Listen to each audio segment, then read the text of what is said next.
Par lielisku cenu sākot no kaut kāda 11. septembra. Čau, draugi! Mazais modelis Pandas namiņš uz pārdošanu. Par lielisku cenu sākot no kaut kāda 11. septembra.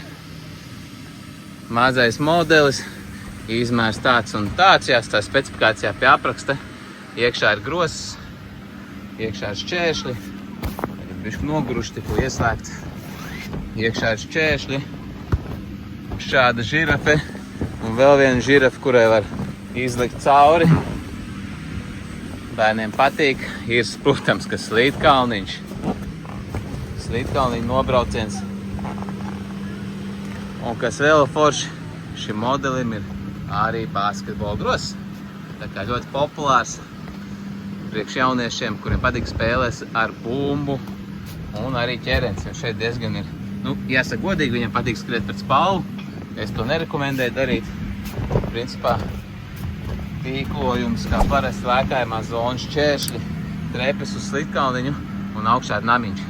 Un namiņš tā ir štēle. Kāpēc štēle? Jo namiņš ir tiešām liels. Redziet, man ir 1,80 m un es knapi varu aizsniegt augšu. Šeit mierīgi var nostāvēt pieaudzis cilvēks kājās. Un tad šeit ir slīdkalniņa nobrauciens lejā. Tā kā, ja interesē šis modelis, rakstiet, zvaniet. Panda